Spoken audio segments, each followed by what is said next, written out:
Hi, I'm Beth Ann. Today, let's make this adorable bird block that I've designed using the freezer paper foundation paper piecing method. First, print your pattern on freezer paper. This can be purchased already cut to the size of your printer at most quilt stores. First, cut out all of the pattern pieces with a straight edge.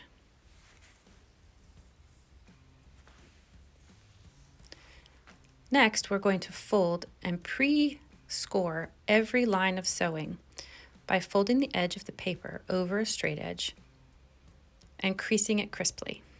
Find your first pattern piece and your coordinating fabric that you're going to use.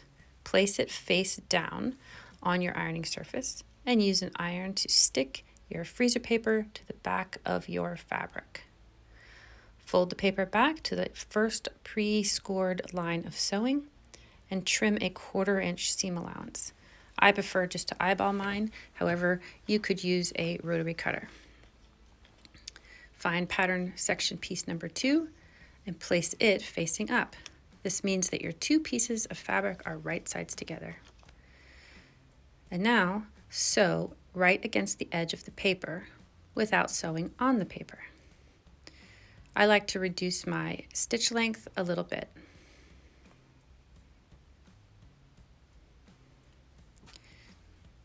Open up your fabric patch and fold your freezer paper over top.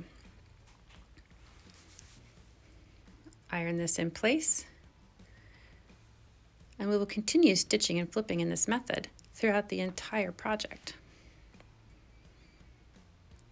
Find pattern piece number 3, choose your fabric, fold back the edge of your paper, trim the seam,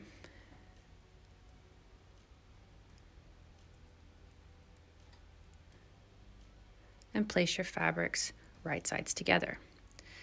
Odd-shaped paper piecing fabrics are notorious for getting sewn into place and not having enough fabric to cover the patch. If I'm concerned about this, I like to use a couple of pins and place them in approximately the spots where the seam is going to be. Then fold my pattern and paper open, and I can see that there's not enough fabric to match up. So I will remove the pins, adjust my fabric placement, and recheck this, just to cut down on the frustration factor of paper piecing.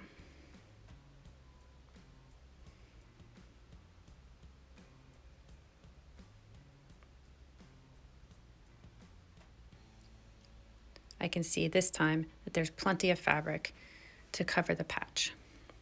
Once it's done, I leave the edges kind of ragged. Use a little spray starch and tightly press the surface of the pattern pieces before trimming the edges. I like to trim mine at my sewing station with sharp scissors, but you can also use a rotary cutter.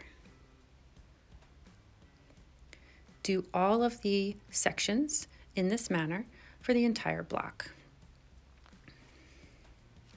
Once you're finished, you're ready to easily and quickly remove the freezer paper without the hassle of classic paper piecing and little tiny pieces of paper everywhere.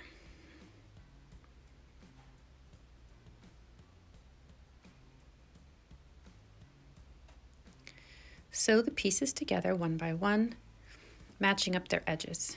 If there are internal seams, it may be necessary for you to use a pin and mark the 1/4 inch seams. Sew a 1/4 inch from the edge, set the seam, open the block, and press open the seam if you can. This increases the accuracy of the overall finished block and reduces bulk.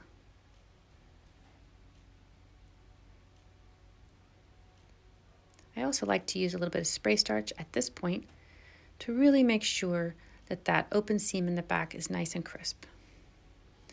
You're all done. Go ahead and grab a copy of my pattern on my website, White Arbor Quilting.